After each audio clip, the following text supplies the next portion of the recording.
Welcome to Get the Gloves podcast, where we talk everything combat sports, have some fun, drop some knowledge. My name is Chris. This is Raul and Jose. Gentlemen, say hello. What's up? What's going on? This is episode 2, and we're here to kick it off. My man Jose, tell me what we're talking about. So today we're going to talk about last week's main event of Derek the Black Beast Lewis versus Alexei Oleinik, and there's a lot of good fights on that card too. Co-main event was Chris Weidman and Akhmari Almedov. Chris Weidman pulled out the W, and so did Derek Lewis with a savage second-round TKO. Yes, sir. Once that dude gets you in ground and pound, man, it just seems like it's a wrap, man. When he starts to start landing, when he has you in a good position, he's gonna put you out, and that's exactly what happened. What he did to Alexei Oleinik.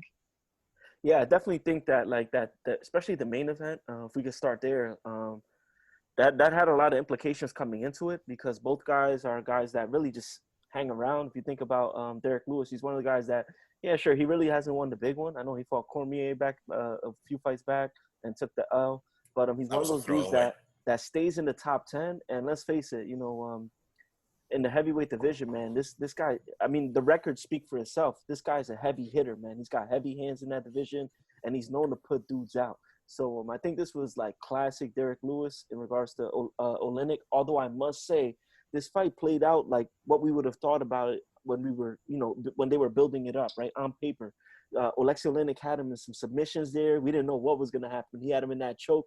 I think he had him in the head and arm choke or something like that a few times. So I didn't know where it was going to go. But, at the end of the day, listen, Derek Lewis took care of business and he put them hands to work, man. Listen, man, I think this is a classic case of your grappler versus striker matchup. And give props to Derek Lewis, the big black beast. I got to take a you-know-what. And the reason being, the man had the conditioning to withstand all that, man. You heard him choking when he had that head and arm choke. And you know what? He withstood it. And what did he do? Put him out, man. Derek Lewis is no joke. And he even said himself, I believe he wants to drop another 15 pounds before his next fight. Man, if this guy's light on his feet even more than what he was, super problem, man. Give me Francis, give me DC, not DC, he's going to retire after tomorrow, but anybody. Derek Lewis is going to be such a problem, man. Such a problem. Yeah, you got to think about, he already throws some, pretty, athletic stuff. He just, jumping knees. That flying knee to the body? What? Yeah, he throws head kicks, and he's a big dude. So imagine if he was 15 pounds lighter. So if you lose that weight, imagine what he's doing then. Was he do somersault kicks and stuff? The thing with Derek Lewis to me, Jose, is I think he really gets a bad rap for that Ngannou fight, that Francis Ngannou fight. So even though he won? Yeah, but for a casual fan that just turned that fight on and said, oh, this guy's the Black Beast or whatever, Derek Lewis, they're like, man, this dude's boring. He looks out of shape, you know what I mean? Yeah. So looking at it from the surface level, you're like, whatever. But the reality is, man, like I mentioned before, those records, man, this dude's up there in regards to knockouts. He's got the most knockouts in heavyweight history. The most knockout in heavyweight. That's right. That's right. That's an amazing freaking stat, man. So, who would ever think that Derek Lewis would have that stat? Insane. So I think if he keeps winning, man, people will forget about that Ngannou fight, and listen, he's starting to build up his own reputation now, man. He's putting dudes out, putting dudes to sleep. Yeah, agreed. Very good point. But I think that the thing is, he's in such a weird spot because, all right, so we all know the number one contender in heavyweight right now is Francis Ngannou. He did beat Francis, even though that fight was obviously terrible. There's no one really else for Lewis to fight because he's fought everybody in the division. Yeah. And either won or lost to them, mostly won. So there's only one person he hasn't fought, and that's Curtis Blades. So, but that all, that they already called each other out. They want to fight. I think that's the fight to make. But I think Lewis should hold up because I think he should wait and see what's going on with this fight this weekend, the pay-per-view that we're going to talk about later.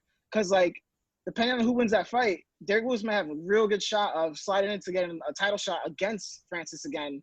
I mean, I think that's, my ideal matchup. Let's say if DC wins or whatever, I think Francis versus, Lewis is probably that's a great main event. That probably should be able to headline a pay-per-view. You stack that card up, amazing. Because Francis, he's been on a super big run lately, just knocking out everybody in 10, 20, 30 seconds. It's crazy. And Lewis has been winning. He came back from his loss. He fixed his back. He's trying to get in better shape. I mean, he's on a good run right now to get back to the title shot. Yeah, I think it's a perfect example of like a fight that just didn't go right for both of those dudes. They got embarrassed by it, right? Twitter was lighting them up. They both learned from it. Francis has been going on a tear, like you mentioned, Jose, and so has Derek. So it's just a classic case of, I don't know what was in the air that night when Francis fought Derek. It just wasn't in the cards. The styles didn't really clash. But a few years later, man, I think they're kind of headed to that collision course, especially like you Listen, mentioned, if a certain outcome happens on tomorrow night, for sure.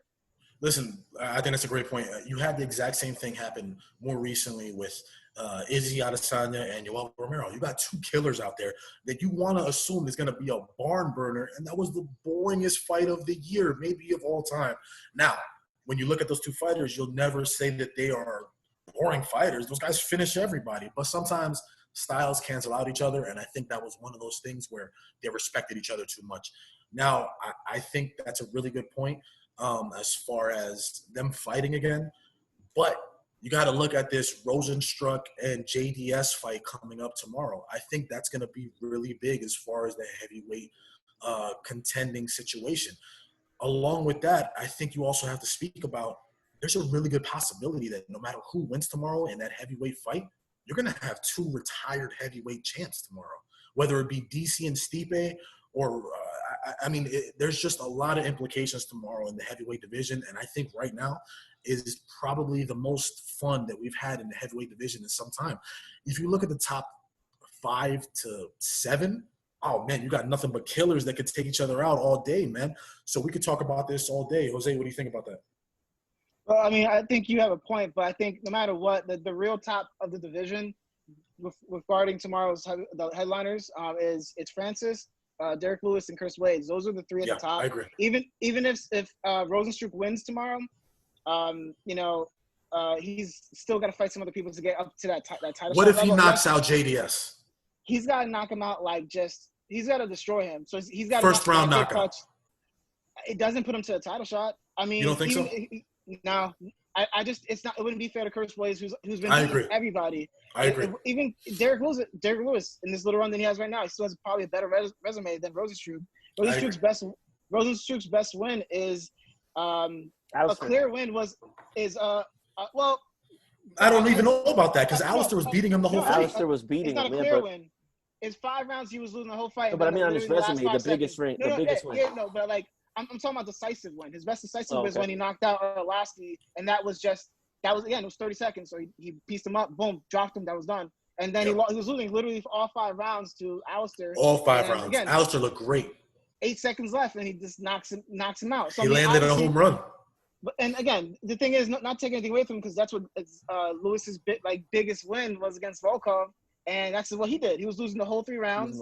Yeah. So I mean, look, but I just think where the heavyweight division was back then was different to what it is now. So now, I mean, there's only 2 people that should get a title shot no matter what. Realistically, it should be Francis or Chris Wade, and Lewis is like that third in that conversation. So regardless, go ahead. No, I'm sorry, Jose. So you think if, let's just say for the wildest instance on Saturday, if Stipe and DC both retire, you think the next fight is going to be Francis and Curtis Blades? No, that fight won't happen. That's why I said I think it should be Derek Lewis. Francis, Derek Lewis for the vacant championship. That's why I said that's the one I think is a better fight. Really. Curtis Blades already lost to Francis twice by knockout, so he's not going to get it. So his best shot is to fight Derek Lewis and beat Derek Lewis to then get his title shot after that. That's the only way it happens. So you think they make Francis wait until there's a clear number 2 or next contender? I think it depends on what happens Saturday, a big amount of it. So let's say DC wins, retires, and it's a close fight, but he wins. Let's say he goes all 5 rounds, he wins by a split decision or something like that. Yeah. Then you could probably put Stipe against Francis for the title shot, but I don't even know if they want to do that because then it's just what it is. I think realistically, if Stipe wins, it's going to be Francis Ngannou for sure, no matter what. But if DC wins, retires, it's probably going to be Francis versus Lewis. There's no way Blades gets a title shot again until he has another dominating win, because even though he did have a dominating win against Volkov, Dana White didn't like that fight. But what are the numbers right now? What are the actual rankings right now by numbers? I know they don't really mean a lot, but what do you know what they are? I know Francis is number. Let me pull them up real quick. Yeah. Now, Stipe is the champion. You guys can go ahead. I'm gonna pull them up. While you're looking that up, now let me ask you another question here. Now, Stipe wins. Okay, he decides to have another fight or two. Do you think Francis steps in and takes that championship fight because Stipe already beat him pretty soundly, or does a Curtis Blades or a Derek Lewis steal that spotlight? No, Francis. It's Francis. Is his title shot. He He knows that's why he's not fighting anybody, because he could have been fought. He could have fought probably every card since then, because he's been knocking everybody out in freaking 20 seconds. Listen, he beat Rose. He didn't even have to take that Rose Street strike because no, he didn't. That wasn't a good. It didn't make sense for him. Rose Street wasn't that high up. He took it because he's like, you know what? Listen, I just got to I got to keep taking fights, and no matter what, he thinks he's the best and he's gonna knock everybody out, and he's doing it. So listen, he is the number one. He's number 2 ranked under DC. And I think Curtis Blades is ranked 3, and I think Derek Lewis is ranked 4. I think he's 4th or 5th. So right now the rankings are Stipe number 1 as the champ, DC number 2, Francis number 3, Curtis Blades number 4. Then they have these. This is not updated though, because they have JDS Junior Dos Santos as number 5, and then Derek Lewis as number 6 underneath him.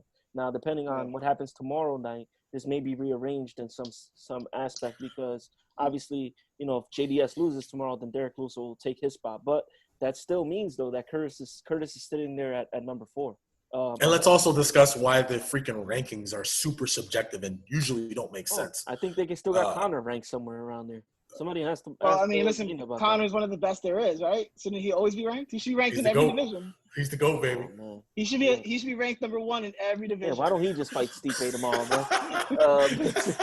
All right, but listen, so all in all, man, I think the heavyweight division is still a lot of questions to be answered, especially with tomorrow's fight. But definitely, last week's fight with Derek Lewis and Alexei Oleinik lived up to the hype, I would say. I agree.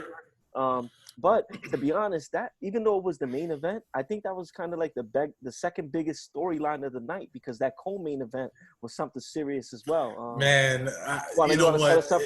If I'm being honest here, Chris Weidman, he shocked me and he got that W. I was totally against him. I didn't think he was going to win. I think Chris Weidman is a good dude, and it makes me want to vote for him, but it doesn't necessarily make me put my faith in him. Now, he did win. Didn't look great, in my opinion. He's not fighting a top 10 guy. I think he'd get destroyed. With that being said, he did win. Congrats, Chris. All 4 of you men. I love it. You should probably fight a Luke Rockhold, which I know has been discussed. I think that'll be a great fight. Both you guys have suspections, I guess we could say. But don't fight me because he kicked my ass. But anyway, I think that'll be a good fight. It'll be fun. It'll sell. It has no implication on the middleweight division, but everybody would want to see it, I think, right? But realistically, if you fight a top 10, I think you're put out in the first round. Guys, what do you think? After I watched that fight, man, I don't know, man. I know Chris won, but, like, I'm kind of Did you see those single legs? What were those single legs? They were terrible. Like, his performance got me a little bit scared for him. Like, to think about him fighting one of those dudes in the top 5, like, they would really put hands on him. They would put him down. He looks like a step too slow, you know what I mean? Correct. And he seems like the guy that he's kind of towards the end of his career. And honestly, like you mentioned, like an all-American guy, you know, you want to root for him. You got to root for him to a certain extent. I think that even his rise was a little suspect, although I know when he fought Anderson, he was undefeated. I would say that, who knows, man? And obviously that win against Anderson, you know, was controversial in regards to, you know, the fluke. It was a little fluky. But what I'm saying is he seems like one of the guys where the sport has passed him by. You know what I mean? So, like, I compare him to somebody like Ronda, for example, how she looked and against Amanda, right? Where it's like, don't you ever talk about Ronda like that. Ronda still got the skills and she's got the name, obviously, but the sport kind of passed her by. Like all these other girls that were underneath her. Don't you think with that it's about evolution? Yeah. Like agreed. That's what 100%. 100%. Whatever was like, working for you 5 years ago, it's not going to work now in 2020, man. These guys are wrestling every single day. They're sharpening their skills, you know. So it's just like they say, man. The moment you believe that you know everything is the moment that you stay staggered and you falter.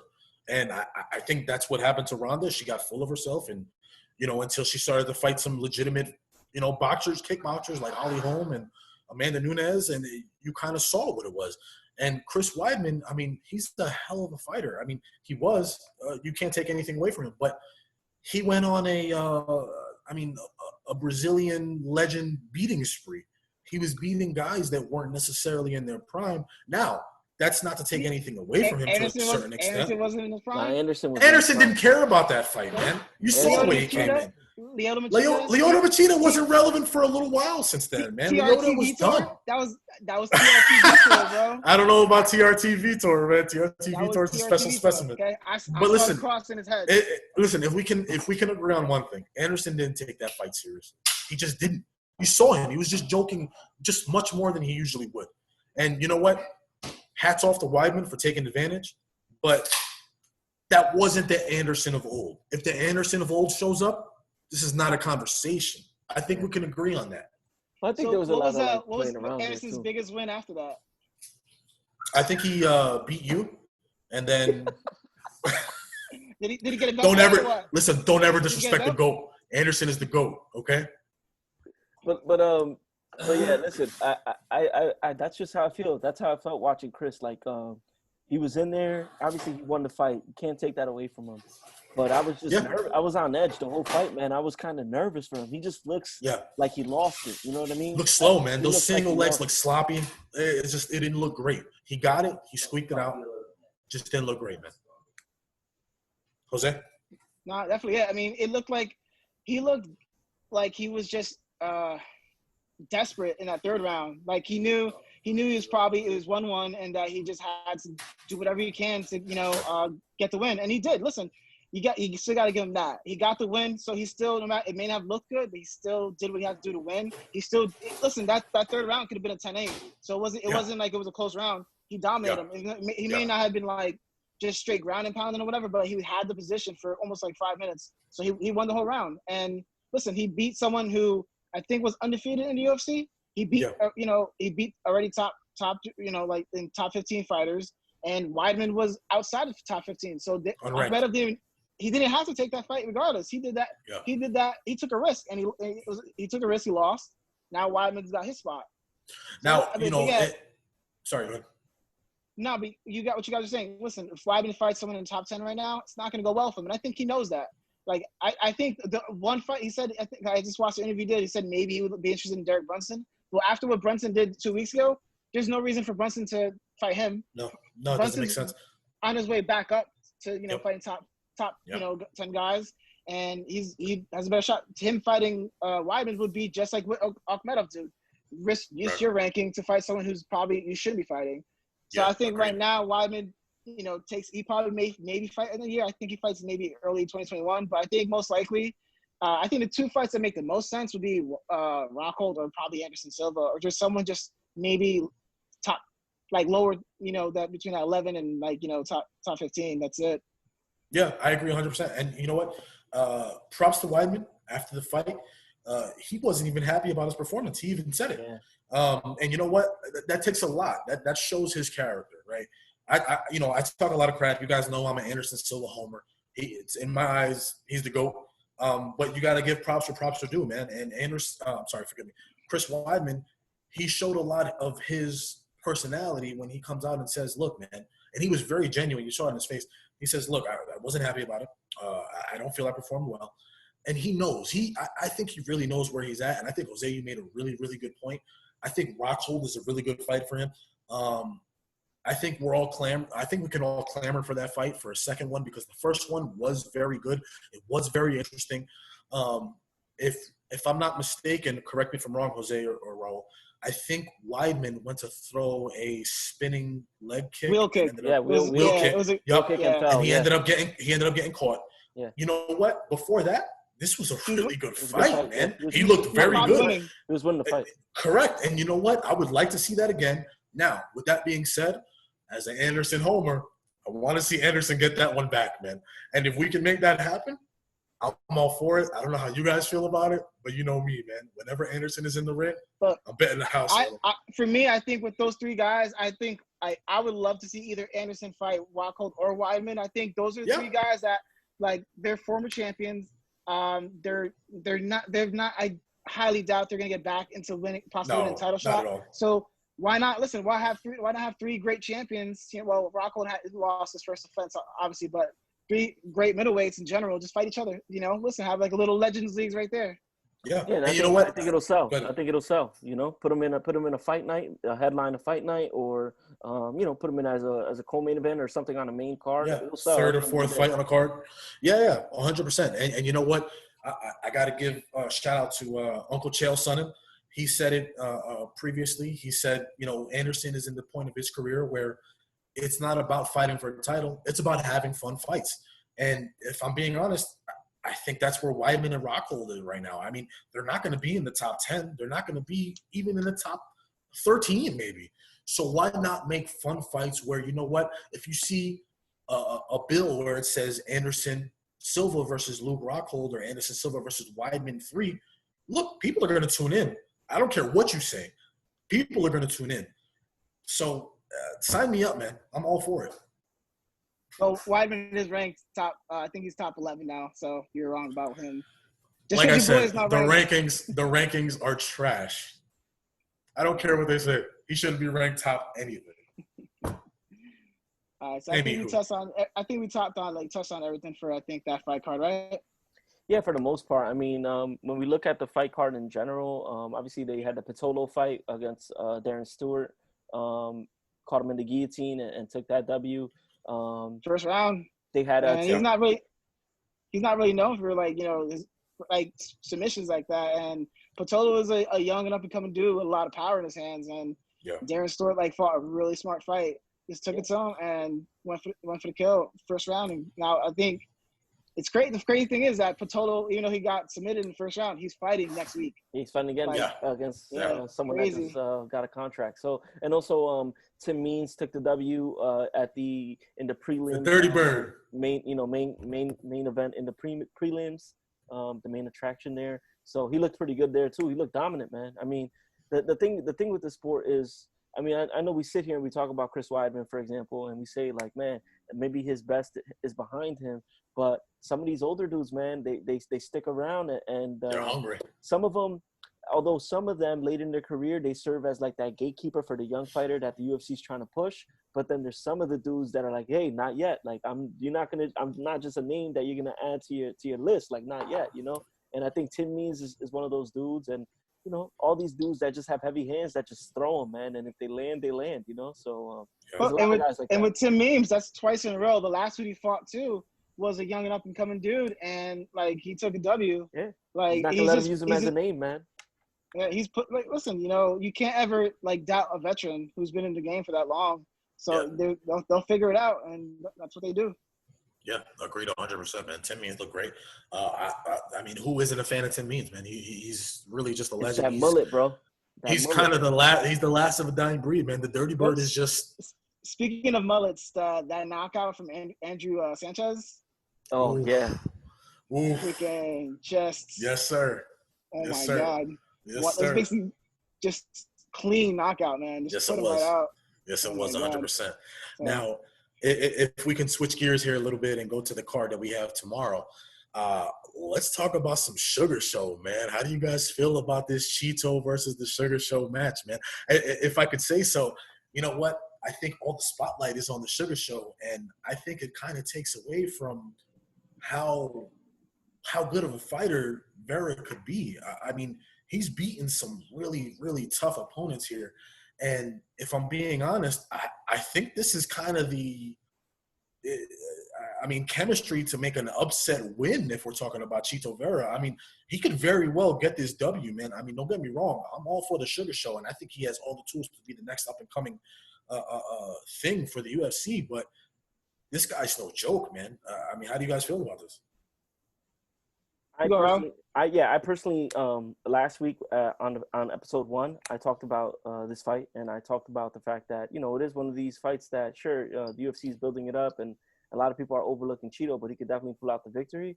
And Yes, I gotta be honest with you, man. As I've watched the build up, man, I'm thinking I'm going for Cheeto in this fight, man. I think I'm gonna go for Cheeto, and he's a huge underdog.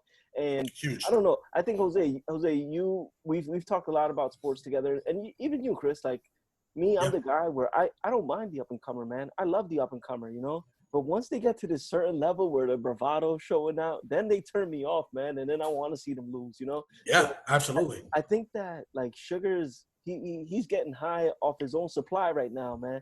And listen, I wouldn't be surprised if Cheeto beats him, and it's just and if it happens that way, I think it serves a notice both to not only obviously Sugar but every other up and comer, man. It's like you got to pay your dues in this sport, man. A guy like Cheeto, yeah, sure, he might have got robbed his last fight, but before that, he strung together a lot of victories. Yeah. And I changed my pick, guys. I'm going for Cheeto this weekend. Cheeto is a plus 250 underdog, just so you guys are aware. And no, but not only that, that's on the Vegas books, right? But if you really think about there's some that has him as a plus 300. No, but if you watch the promotion. Oh no, yeah, no. You watch the promotion, right? And you watch the way they're promoting Sean O'Malley, right? It's like, bro, he could be 10-1. You know what I mean? Like, if you really pay attention to the promotion, it's like no one's giving him a chance. You understand? And you know what? Cheeto is 4 out of his last 5, with him being almost robbed in this last one. No, he could have been 5-0 right now. Yeah, he was. He could have been 5-0, guys. I mean, this guy's no joke. He's no joke, man. Now, what? Sorry, go ahead. I also think even with O'Malley, it's like, yeah, sure, the guy's good, man. He's got the length. He's got the good body. But he's still super young too, man. And we just talked about Francis before. We talked about Francis, It's like you hype a guy up, and then obviously with a different situation because he was fighting for a belt. But listen, man, like that's the thing about the UFC. Everyone on the roster. We just saw with Shabazz. Everyone on the roster. Yeah, exactly. So you gotta think about though with these small divisions. Like right now, look at 135. It's stacked from I love top the to top bottom. 15. Top 15 is just great in general. They're all killers. They're all killers. I think for me, I think like the best like 4 divisions in the UFC right now is probably 135, 145, 155, and 170. I think those are the best divisions. Have the most stacked divisions, just like from top to bottom, just really, really good fighters. And 135, look, you got everybody. So like, look at Cheeto. Cheeto, I think is ranked like I think he's ranked higher. He's definitely ranked higher than oh wait, no, he's not ranked. No, he's not ranked. He's not ranked. So like O'Malley's ranked though. O'Malley's I think 12th. Like Vera should be ranked, obviously because that last loss to Song Yadong. But like again, what O'Malley's been saying is like, listen to me, Vera's top 5, top 10. Like there's no doubt about it. Like he beat Song Yadong, and I like that he says that because he could have probably had he could have fucked. That's humility. Yeah. So like it shows like he thought. Listen, he said I thought Vera won, so I want to fight him. But like I get what you're saying. Like he is very. I don't want to say arrogant, but it's hard not to say it. There's no doubt about it. He's arrogant. But listen, results have showed it. You just gotta wait. I think, but like everyone could be super super confident until they meet that one dude just puts it on them. So and I think Vera's a big underdog, but like.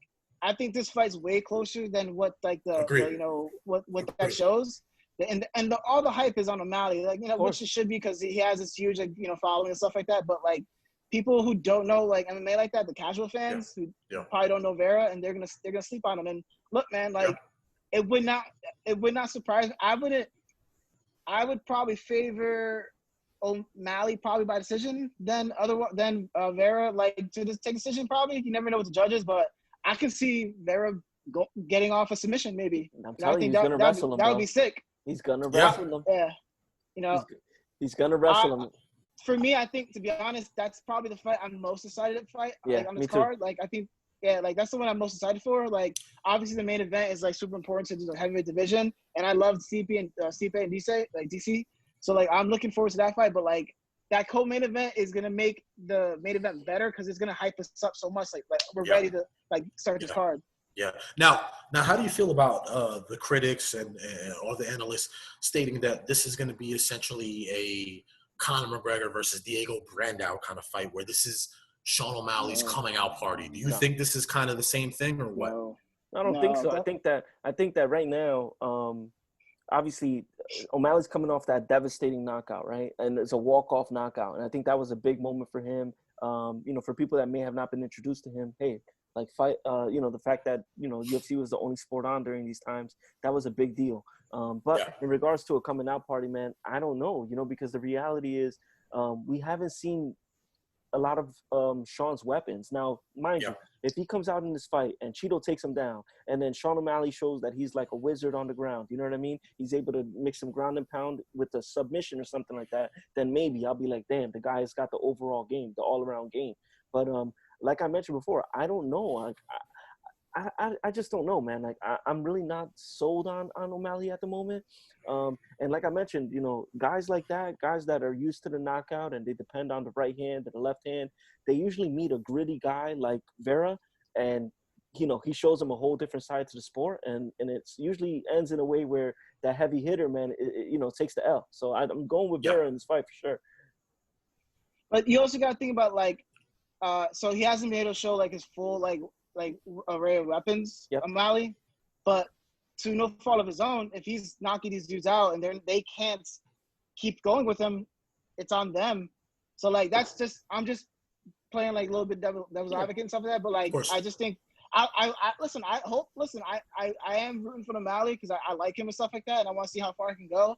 I like Vera too, though. I don't like it's tough. Like I don't want to see either one of these guys lose. That's why I'm hoping for. I'm hoping it's a win by decision. I hope it's like just a back and forth fight where they both don't lose any like kind of hype. I think it can show that Vera is definitely worth being ranked, and it shows O'Malley is talented, but he may still need some work. I think that's I would like to see that because I don't want to see. Listen, I'll take the knockout if O'Malley wins by a crazy knockout or vice versa. I'm all for it, but like. It's just like I like them, so like I don't want to see them go through any rough spots. But they definitely, regardless of what they did, I definitely think they'd bounce back. I mean, like I like from what I hear O'Malley, like he's very arrogant, but then like when he talks about how much he puts in, like the work of it, like you like to hear stuff like that. Other than just like dudes like I'm gonna go in there, knock this dude out, and then I'm gonna go smoke a blunt or whatever. Like it's no one likes like stuff like that. Now, but I would say before we jump off of that topic, I would say. When I look at that fight, I look at O'Malley as someone that has the most he wins the most from this fight. If he wins this fight on this huge stage, I mean, he's going to another level. Most of the game. But at the same time, he's got the most to lose as well. If he takes that loss to Vera, that train gets derailed big time. Yeah. Now I think we can all agree that O'Malley has all the tools to win. What does Vera have to do to squeak this one out, bro? I'm telling you. Take him down. Take him to where we've never seen him before. So make it gritty. Make it nasty. Oh, for sure. From the onset, from the bell, he's got to get up close to him. Especially since O'Malley's got that range. You know what I mean? He's got that slender body. Obviously, he's coming in hard with the strikes. You got to get up close to him and take it to the ground. That's just the reality, And also another thing is, don't forget. Like you mentioned before, Cheeto just took a loss on a very controversial decision. Cheeto, if I'm Cheeto, I'm going in there and I'm not trying to leave it to the judges, you know what I mean? Correct. Or I'm trying my best to make sure that it's even more clear cut than last fight. But in regards to what's going to get him that edge, I think is obviously not standing there and striking with him. That's not going to work for him. He's got to clinch. He's got to take him down and take him to places we've never seen before. Great, Jose. That's exactly what he's got to do. He can't I think he can stand with him, but I don't think that's the best way to go about it for the whole 15 minutes. I think that he should definitely do level changes. Maybe test out striking, try to go for a takedown. I mean, look, man, O'Malley's really boastful of his grappling game. He says, "Listen, no one's seen it." He's like, "I probably grapple more. I probably train grappling more than I do striking." So like I hope this fight goes to the ground because I want to see it. I saw him did last year. I think he did the Quintet Ultra that UFC had of like all these different stars, and he did pretty well. He held his own for other professional fighters in grappling. So I want to see it. I want to see all his tools. Like again, I don't. It'd be amazing to see another walk off knockout, but of course, it's not gonna do anything. It'll be just like. Obviously, bigger weight, definitely different weight divisions. But like Francis's rise, Francis got a title shot just because he knocked out everybody. He didn't show anything else but that. So there you go. So O'Malley, if he just keeps knocking out everybody, then he's gonna find out. Like, okay, listen, Peter Yan, like that dude's amazing to me. Like that's my favorite bantamweight. And if let's say O'Malley gets a crazy knockout, gets a title shot somehow over anyone else, I think he's in a freaking tough fight if he's fighting Yan. I mean, I think that would be an interesting fight because of the height differences. But like, I think O'Malley, like if he wins this fight, I don't think he gets like top like 3. I think he gets top 5. I think like if he wins this fight, maybe with Jimmy Rivera would make sense. Another just a really good top bantamweight that scrappy really dude test his skills. Yeah. And listen. Yeah. I want to also say something, Chris, because you had mentioned the conversations of is this his coming out party, and we talked about Conor McGregor against Brendan Browndown. But I would also just remind people that there'll probably never be another Conor McGregor coming out. Agreed. You know what I mean? The but guy they're going to make comparisons. Country. He had an entire country behind him. I think, sure, on paper the comparisons look decent, but the reality is, man, Conor went 0 to 60 in in a blink of an eye. I agree 1,000%. If you look at Conor's track record as far as the fighters that he beat or actually competed against, there is just no conversation. But you know what? The conversation of Sean O'Malley being the next Conor McGregor is in the air, and it's something we got to talk about. Okay, gentlemen. So after all that being said, I need your final picks. Who are we picking? The Sugar Show, or are we picking Cheeto to get this out as an upset? Bro, I think I started the Cheeto Vera fan club in this second episode of this podcast. I'm going with Cheeto Vera, man, and it's kind of crazy because I flipped my picks already on the second show. But listen, something happened there in the week where I'm going Cheeto. By split? Listen, man, my hot take. You want to hear my hot take, man? Let's go. Hot potato. Give it to me. I think Cheeto finishes. I think Cheeto finishes him, bro. Wow. I don't think that's a hot take, man. I don't think that's a hot take. I think that's something that's definitely capable of happening. I think a lot of people are really just underestimating like Cheeto Vera. It shows in like the betting lines, but I'm gonna go with O'Malley. Like I want to see him win. I think he's gonna win. But like I think he wins by outstriking him. Like I don't know if it's off the top of my head it's gonna be a straight just knockout or something like that, but I think that honestly it's probably gonna go decision. I think he's gonna pull out a decision. I think he's gonna show us like what he's made of.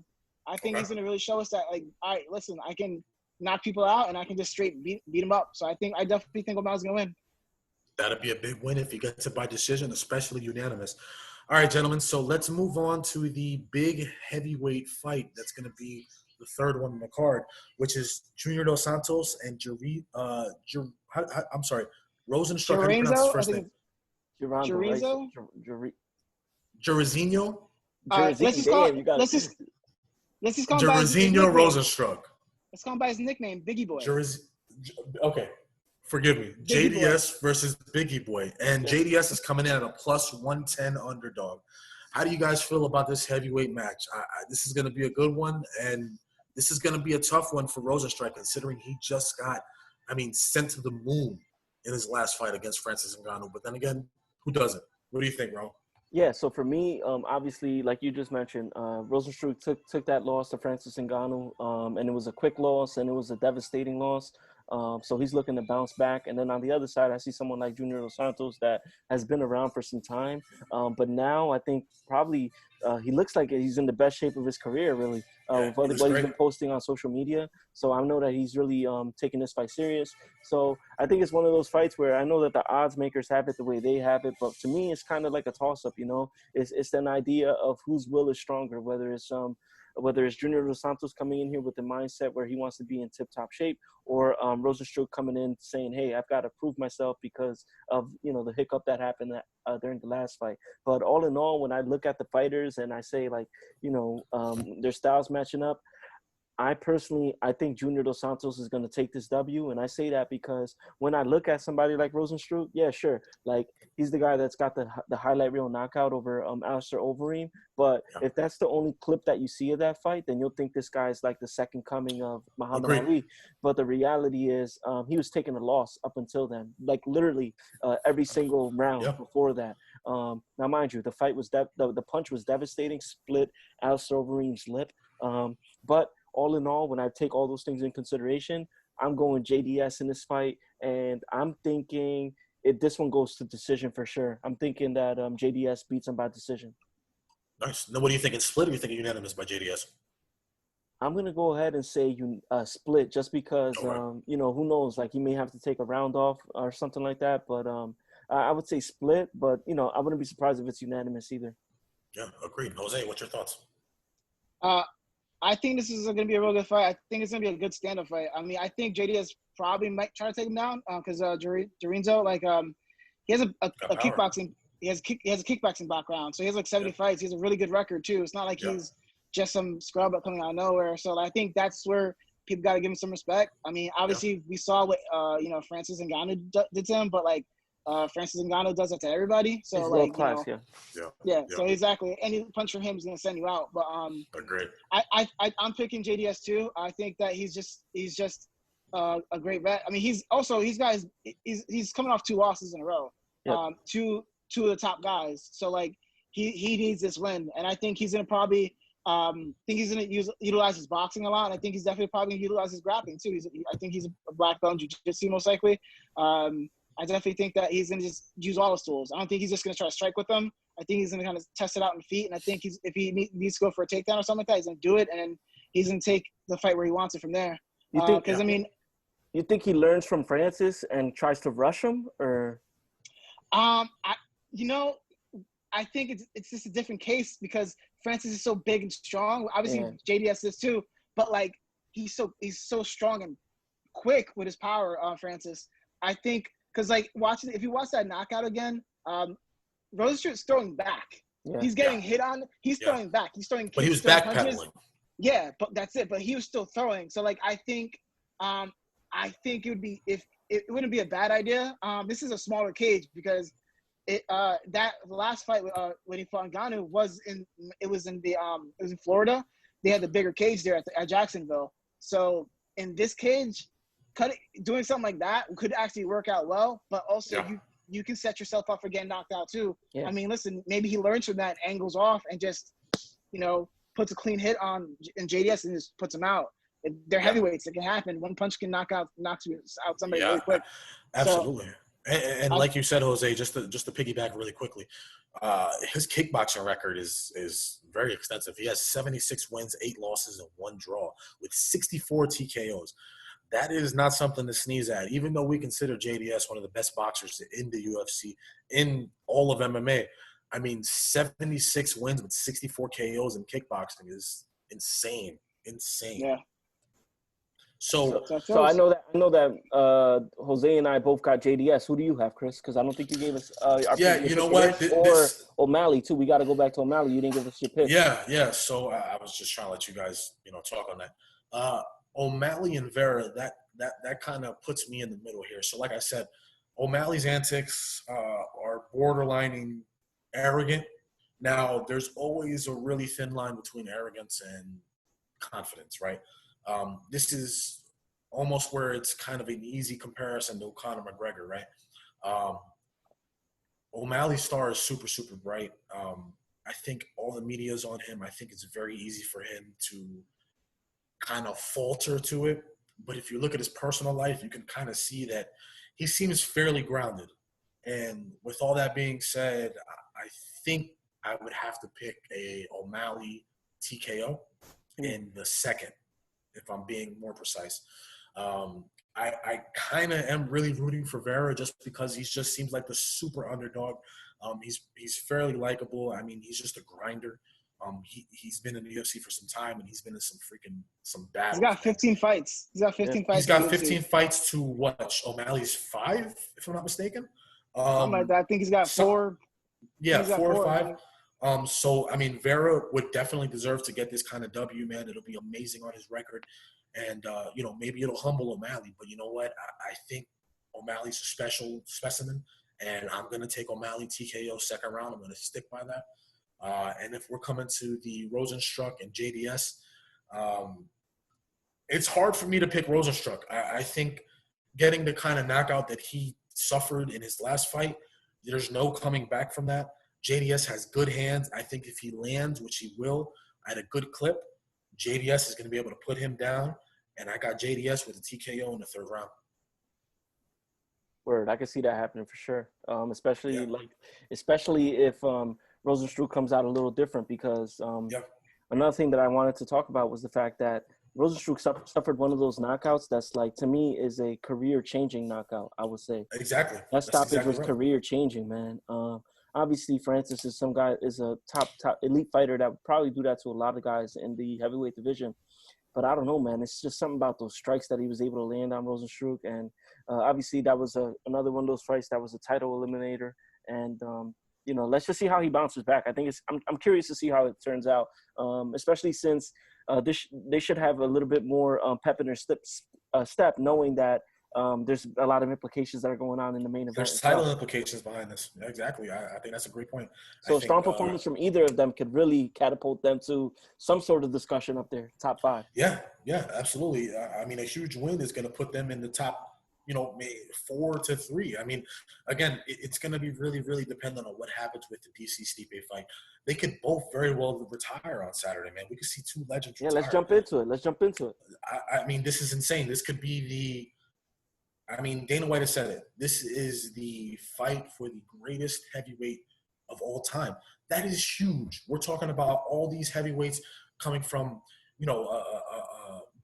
Josh Barnett to Alistair Overeem, Fedor Emelianenko. We're talking about all these huge-time fighters, man, with all these big names, all these accolades, and you're boiling it down to Stipe Miocic, who is defended the belt more times than any other heavyweight. And you're talking about DC, the double champ, light heavyweight and heavyweight.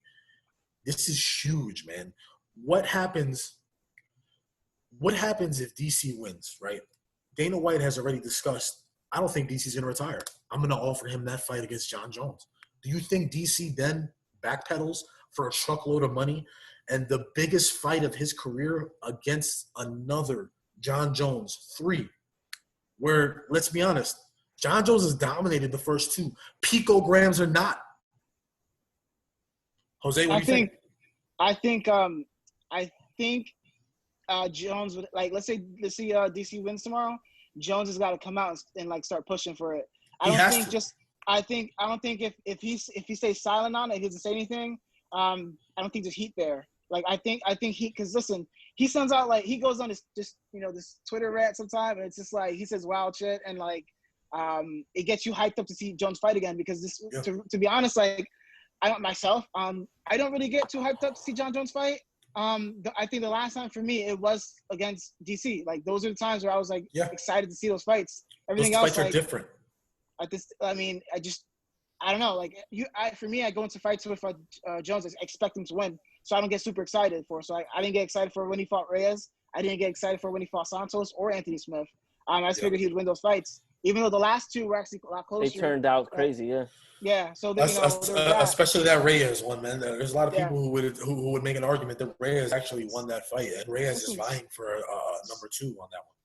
Super close, and I think Dana did say that he's talking to John right now about trying to get him back, and he wants to fight. He wants to get him back at 205 for probably most likely December or something. And if that happens, the only fight to make is Reyes, and that's it. I mean, because everyone else is booked. Santos is fighting Glover Teixeira. Anthony Smith is fighting in 2 weeks. Everyone's booked. There's no one else for him to fight. I mean, there's Jan Blachowicz, who I don't think he has a fight booked. But he would be the next one. So it's if Jones is going to be okay, well, I'm just going to fight the next guy. He fights Jan. Or John has called him out, right? I mean, John said he would fight him. Yeah. But back to keep it on track for tomorrow's event. I mean, this fight it's huge. It's a huge fight, and it's for the best, basically to me, the best UFC heavyweight of all time. I don't want to say best heavyweight all around, because I agree. And other organizations have been amazing heavyweights. So if DC wins, I think that there's an argument to make for that, but it's tough. He's had an amazing heavyweight record, with Strikeforce and what he's done so far here. He would have only lost once, correct? Yeah. At heavyweight, yeah. At heavyweight, yeah. So, but if Stipe wins, I definitely think that for sure, 100%, best heavyweight of all time for UFC. He's defended the belt the most. I mean, yeah. beat everybody, and then he Everybody. already avenged his loss to DC anyway, but he Yeah. avenged it. Yeah. He clears that trilogy, and Stipe said he's not retiring. So like, he wins, he's got another super hard fight for him next. Oh, yeah. With Ngannou most likely. So Even though he's already beaten him, I mean, this is a Yeah. different Francis Ngannou. I think we can all agree. yeah. Yeah, So I mean, I think that fight goes differently. I mean, I think differently. It can go either way. I think listen, Stipe is amazing, so I don't think he's just gonna go in there, and I think he's gonna have probably that same kind of strategy what he had last time, just outwork Francis. He's a high IQ fighter. He knows how to take the fight in the positions that's going to make him win in his best interest. He's not going to go out there and just go ahead and strike with an Ngannou. He knows what's at stake. And Ngannou will sneeze on you and knock you out. He knows what's going on with that gentleman, man. Raul, what are your thoughts, man?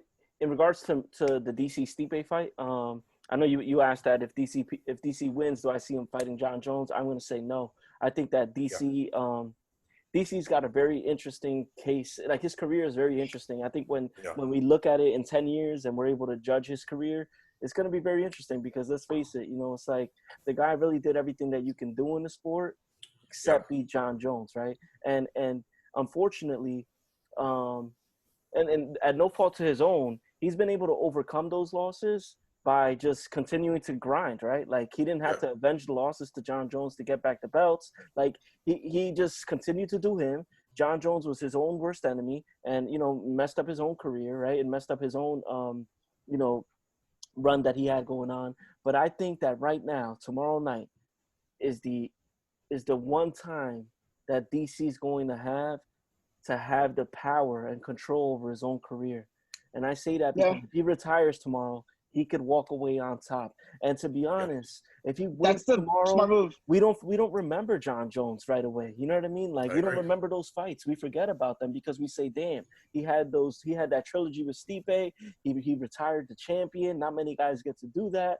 And I think that that's where DC is going to be able to control the narrative on his career, because for so long, John Jones has had that power over him, right? And John Jones has used that power, right? He's reminded people every step of the way. He's mocked them all day about it. I beat you. You should come try to get those wins back, whatever. But I think that if DC's smart, and especially since DC has a lot of things going on outside of the octagon in regards to, he's a wrestling coach. He's doing commentating. He's one of the few fighters in the UFC that's recognized like on a elite sports level, so he could be like at the ESPYs and stuff like that and hang around with the other athletes. I would say that if he wins, he walks away. I mean, I think it's a big loss for the UFC because he's just one of those guys that was a company man. I think he cries in the octagon for sure. He usually does. But I think he walks away. I don't think that and honestly, I don't think it would be smart of him to come back and fight John Jones. I don't see that differently. Now, before you finish that thought, Dana White says John Jones has signed on to fight you heavyweight division. Does that change things? No. I think he stays away. No? I mean, honestly, he stays away from it. He could literally win tomorrow and say, I was the best heavyweight of all time. You know what I mean? You know what? I agree 100% with you. And we forget about the John Jones fights. We forget about them. I agree 100%. And that's a great point. I agree 100%. This kind of eradicates everything that's happened with John Jones because, look, John Jones may very well be the GOAT, but he isn't a two-time champ. And the two most arguably toughest divisions in the UFC, light heavyweight and heavyweight. Now, here's the tough one. If DC wins, how does he pull it out? Is it a unanimous? Is it a split? Does he knock out Stipe again? I don't think personally he knocks him out. I think this is going to be a grind, and I think he needs to drag him to the ground, use that small octagon, ground and pound, maybe get a TKO in the fourth once he tires Stipe out. What do you guys think, Jose? I think that's probably how it would have went that last fight if he would have just kept to the game plan. I think he probably would have finished Stipe. I don't think that's how it's going to go.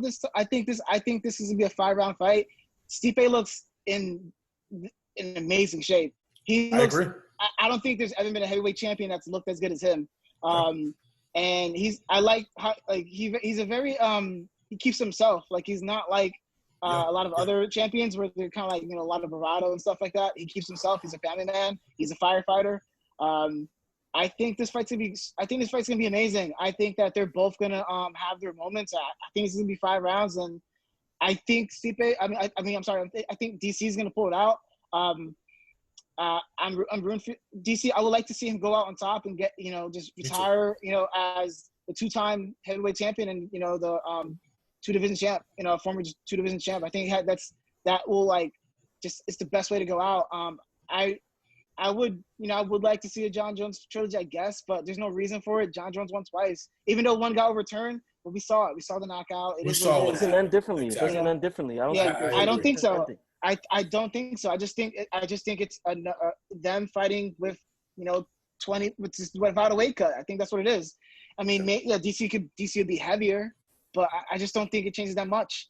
Now, if Stipe wins, I think it's awesome too. It's not a loss for anybody, but I think there's just that storyline, and it's all over ESPN, it's all over Twitter, it's all over Facebook, all over Instagram. Just DC's story. They're ESPN is pushing it so hard.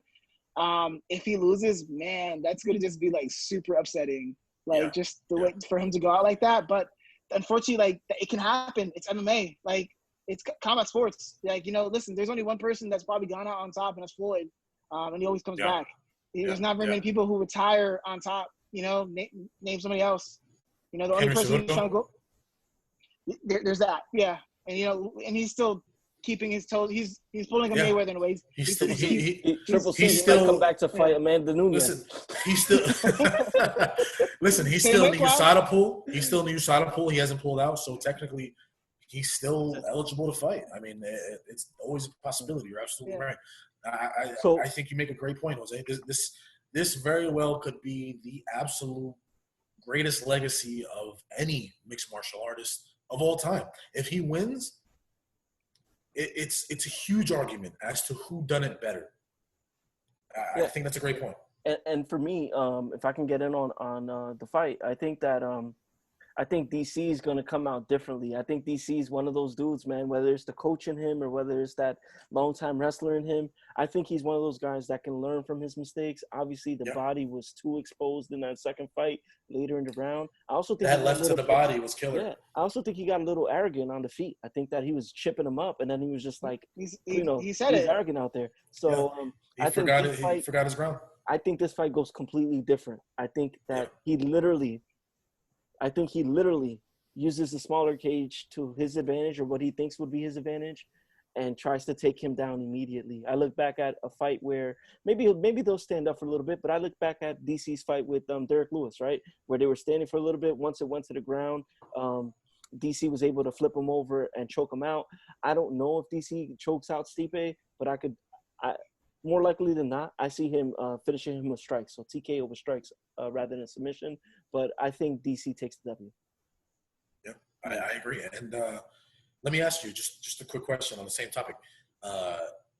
Since this is his last fight, since he has already discussed retirement and is everything but a certainty, do you think this hinders him to getting this W? Do you think that his mind is already thinking of retirement and he's not fully committed to getting this? Or do you think there's a major fueling effort for him to just really, really cement his legacy as very well possibly one of the greatest combat fighters of all time? And you're saying DC, right? You're talking about DC? Yes. Yeah, I think that if there's ever a moment for him to erase the narrative of the past, this is the moment right here. So when we're talking about the Olympics, right? The failure late in the Olympics or failure against John Jones both times, right? He's the guy that got there and then just couldn't get over the hump. I think this is the way where he separates himself. I think that, like I mentioned before, his story is very, very unique, right? Because you can't say you're the greatest fighter of your generation when really you fought the real greatest fighter of the generation and you failed twice, right? Twice. So he's clearly the second best light heavyweight, I would say. Because his record says that and his wins say that, but I think he's thinking about that. I think he's had time to really kind of come to grips with the fact that, listen, Father Time is undefeated. He's blessed enough to be able to have things outside the octagon, but I also think he's taking this serious, and I think we'll see that. I think we'll see that from a conditioning standpoint. I think we'll see that from a strategy standpoint, and I think he's fully committed on getting the W. and then whatever happens after that happens. No, I think you're right, Raul, and I think that is very obvious considering that when he fought Derek Lewis, as you mentioned, I think he came in at about 250 pounds during weigh-in. And Jose, correct me if I'm wrong, I think he came in today at 235, if I'm not mistaken. Yeah, I think 236 last time, 236 this past fight. So he's came in the same size as did for both these last two fights with Stipe. I don't know about the Derek Lewis one. I don't think I don't know if he ever got as big as that to compete. Because I think they said the highest he's ever competed at heavyweight was 246, and that was when he fought Stipe the first time. But I could be wrong. But he looks in good shape. He looks good. He's obviously not shredded, but this is just his body type. Listen, he doesn't need to be shredded to do what he does. I mean, listen, he's 5'10", 5'11", and he's fighting. So he's beat guys who are 6'4", 6'5". He's picked them up and thrown them over his. Just to confirm real quick, guys. Daniel Cormier did come in at 251.2 pounds versus Derek Lewis. Yeah, and I think he needed that size at that time. Derek Lewis is a big boy, man. You know what I mean? He definitely needed Derek that. Lewis cuts down to 265. Yeah. I think Derek Lewis says he was walking around 290 for a long time, 300 pounds. I mean, All in all, I think sense. All in all, I think that tomorrow's fight is something that we're really lucky enough to be able to witness. I think that it's truly, truly a fitting ending to a great trilogy of two champions that are probably the best role models in the sport in regards to how they carry themselves. Hardly ever, really no distractions outside of the octagon. Obviously, the backstory speaks for itself. You got somebody like Stipe, who's a full-time fireman in his city, especially during the times right now, right, with the pandemic that's going on. And then you got someone like DC who volunteers his time as a wrestling coach, all that he does for his community, and also all that he does for the sport in general, right? He's one of those guys that puts the sport on his back, and he's a company man. He's done some really cool things in his career, like fight Anderson Silva. He's also done some really cool things, like shoot a promo in the octagon with Brock Lesnar. So I think he's somebody that has done it all, and I think we're definitely in for a treat tomorrow night. Yeah, I think that's a great point. He is the epitome of a company man, but the difference with him as far as anybody else is that he is at the top of his game. He is the man. He is the number one. Who is willing to fight, the top of the crop, and he doesn't shy away from that. I expect a John Jones tweet tomorrow night, though. I really do. I expect a tweet coming. If he wins, I expect John Jones to tweet and say. I agree 100%. But considering John has, quote unquote, retired, I don't care what he has to say right now. You know what I mean? I mean, as a fan of the sport, not a casual fan, but a fan. I don't care what he has to say. He's not in the octagon. He's not competing. So you know what? Shut up, John. You're an animal. You may be the GOAT. Shut up. Unless you're going to go in there and fight. Yeah. Because I would also hate that because at the same time, like I get it. Like it's the fight. You're taking away. Yeah, don't take away. His moment, No, this is his moment. You know what? Look, you put him out twice. You congrats, bro. You did that, John. You're the man, Bones. This is DC's moment. He's retiring. Let him have his spot in the sunlight, man. I just want to kick in. I want to step in a little bit. Jones hasn't really said anything negative about DC in a long time. He's I think since his father passed, right? Even before that a little bit. That was. I remember I saw him send a message to him for that. He hasn't said anything about him badly ever since. Since for a while. I think if DC wins, I think Jones sends out a tweet of congratulating on his career. I hope so. Maybe, I really do. I think he, he'll say good things and he'll, take a little dig at him. But it's fighting. The fighters, of course, that's what's gonna happen. So I think that's how it goes. I don't think he's gonna beat you twice, bro. Huh. Yeah, and you know what? I really hope that's how it goes because I really, really like John Jones. He is the GOAT, man. I've said it multiple times already. He is unreal, and I really hope that the John Jones of old, meaning the one who can stand up and speak correctly and not necessarily discourage somebody, comes out and says, you know what? We had great battles. God bless you, DC. Thanks for everything. Later, brother. I think he wins fans like that, too. I think he wins fans like that. Exactly. You know what I mean? Guys that really were rooting for DC and DC's on his way out. I think they could respect something like that coming from John Bones. And he may win some fans. Jones is very smart with his social media. he starts going on these little rants in good times. So like the whole thing of trying to get set this Francis fight, he was tweeting all this different stuff to show that, trying to get that fight made. So I mean, like I said, I don't think he was wrong in that point. Like he's not like Conor, where Conor is, I don't like what he does with fights. He tries to get the attention on him. Jones doesn't do that to what I've seen on Twitter. Conor's that guy. Conor did that after Amanda's win the last time. Like he just always has to. There was a stretch. Somebody. Yeah, there was a stretch where he was doing it for a good 5 weeks or so, where he was just at the end of every fight, he was just shooting out a tweet and just trying to take every the spotlight. Fight. No, it's all the time. He's like. You guys don't have social media, so yeah, better. He's retired now, so he's not on MySpace, Chris. Damn. He's not on Black Planet. He's not on. He's not on ChristianMingle.com. Come on, damn it. Conor. Like I like Conor. I'm a Conor fan, but I do hate what he does on social media sometimes. He just always tries to get the attention on him. It's just I want to see him fight, but like I'm like bro, just shut up and fight. Right. Come over here, knock my ass out. Let me get a red pen tonight, and let me go on my life. Yeah. Listen, leave the old men at the bars and come fight some real guys. I can't listen. I still don't. I can't look at Conor the same, man. I just can't, man. Like Gaethje beats Cerrone. Conor comes in, wants to fight Khabib, but then fights Cerrone. That doesn't make any sense to me, man. Why not fight? Khabib doesn't want to fight him. What I'm saying is, I think Conor had a chance. He had an opportunity to win back some fans. I think he had an opportunity to restore some honor. But I think we agree. I think we can understand that was a tune-up fight. That was a Cowboy, man. And look, it ended up backfiring on him because then the tables turned, and now he's got to beg Justin for that fight. You know what I mean? Yeah. Well, I think what really messed up everything was this pandemic. I think Conor was serious about trying to fight 3 times this year and have his little season. And everything. If everything was normal, listen, Conor gets his way. It's just unfortunately how it is.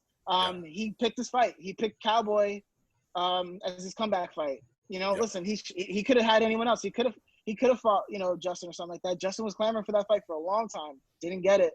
He fought someone that Justin knocked out in the first couple minutes of a fight in Cowboy. There's no way. Listen, you can't take away what Conor did against Cowboy, but like Conor put him out faster.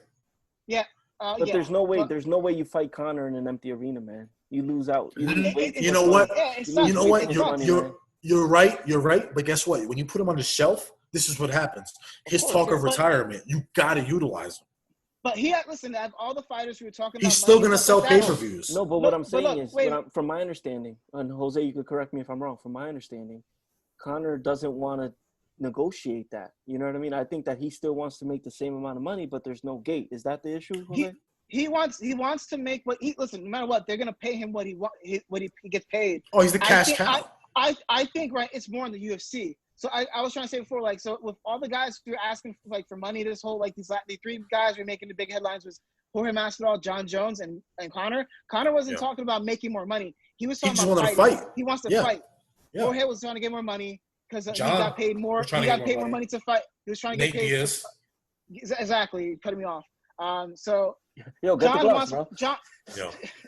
John wants more money because he wants to fight at heavyweight, which makes sense. Conor's point is the best because he just wants to fight. He's not asking for my money. He's not asking for a cut of the gate. I think for me, it's the UFC. Also, it's the division.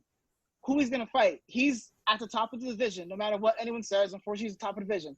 Me, personally, I would like to see him fight either Dustin or Tony. He fights one of them, beats them. He has that's boom. He gets right to fight a title shot. No ifs, ands, or buts. That's it. Like, if Justin, especially if Justin wins. If Justin beats Khabib, maybe, Khabib angles for a rematch, whatever. But if Conor just fights either Tony or Dustin, which he has a good shot of winning those fights, he's beat Dustin before. I mean, he's beat Dustin in the younger days. He's a scumbag. Outside, I guess, if you want to say, I like Conor, but there's shit he does, whatever, it's bad. But when he's locked in, dude, he can scrap. When he's locked in fighting, look, that everything you heard from him when he fought Cowboy was like, it was great, man. Like, he seemed really locked in, and we didn't get to see what could have happened if that season he was talking about. But I just want him to take a fight. Like either stick, either pick where you want to be, retire or don't. Just pick one or not. Like I want to see him fight again. Listen, be decisive, bro. His fights don't even need to be a title fight to headline pay-per-views and do records. He did it with Cowboy, and if he fights someone like Tony Ferguson, it's gonna break records. It's gonna be a top record, absolutely. He's got to fight. He's just got to fight. That's it. I agree 100%. So yeah, I think that we don't really have much time here, guys. I just want to take a second. I think that we did a great job of talking, UFC 252 that's coming up tomorrow. I also think we did a great job of recapping UFC Fight Night Las Vegas that took place last week. If you guys don't mind, I think we should just take a few minutes towards the end of the show to just give a shout out to all the people, man, that really supported us on our first episode. A lot of people viewed the episode and shared it around, and I know that I can speak for all of us when I say that we really appreciate it. So if you've taken a time to listen to the podcast, we appreciate you. All that we ask is that if you like it, you feel free to join the conversation with like a comment or something like that, and we can bring up your comments or your questions. Also, if you like it enough to share it with a friend, please do so. I think that Chris and Jose and I, we have these discussions on sports all the time. It's something that we're really passionate about. And this podcast is something that just came to be when we started thinking about how our conversations are really cool, and we'd like to share them with all of you. So I think that's something that I just really wanted to make sure we took some time to say, guys, is that like, if you're out there and you're listening to the show, let a friend know about it. If you know somebody that's really into MMA or combat sports, if they don't have the time to listen to it, I know some of them are fairly long, whether they're going on a long drive or they're working out. I know, Chris, I know that you love podcasts, and so do you, Jose. Yeah. So if you guys are working out or something like that, give us a listen, share it with a friend, and we want to thank you guys. Yeah, I agree 100%, guys. Just everybody out there, we really appreciate you. I'm sure I can speak on behalf of Raul and Jose and myself, obviously. Just leave a thumbs up, a like would be wonderful, and any comments are great. I mean, if you guys want a certain topic for us to speak on, we're all fairly knowledgeable when it comes to sports, whether it be NBA, NFL, MMA, all the major sports. We love it all, man. We're here to entertain. We're here to have fun, and these guys are my brothers, and we just want to kind of convey that out to you guys and have some fun with everybody. This is our second episode, and we're just trying to grow, and I want to thank you guys for coming along with us. Yeah, I just want to thank anyone who's watched these videos that we've done so far. I appreciate everything. And leave us feedback. If there's anything you think we could do a little bit better, listen, we're all pretty open to that type of stuff. I know, especially I am. Anything we can do better to, put out better content. Not me, bro. I'm perfect, bro. I'm perfect. No. Yeah, but I definitely, I'm looking forward to seeing how we can make this podcast grow. I think with everything we try so hard to really get knowledgeable about sports and stuff like that. Like, listen, for me, I can say for myself, I love MMA. I look up reports about MMA every single day. Just not just UFC, Bellator, ONE FC, everything, yeah. Titan FC, everything. I watch it all. I love it. So I just, for me, MMA is my favorite sport. I love a lot of sports, and we're looking to maybe not just talk about just MMA on here. We can do boxing. We do that fake thing that Raul watches, wrestling. I think it's called pro wrestling. Not amateur wrestling, bro. Not amateur wrestling. Pro wrestling. Is Stone Cold Steve Austin wrestling or no? Yeah, I'll tell you right now, Stone Cold. That's basically soap opera. Stone Cold get in there with Stipe, bro. You gonna see who the real baddest man on the planet is, bro. Yeah. Don't forget, bro. Hey. Don't forget, Stone Cold beat Mike Tyson up, man. Imagine what I saw that. Yeah, I saw that. Listen, guys, I'm going to say this on behalf of Raul, Jose, myself. You get them gloves if you got a problem, baby. Thank you for tuning in. We'll talk to you guys next week. Thank you so much. Take care. Later, guys.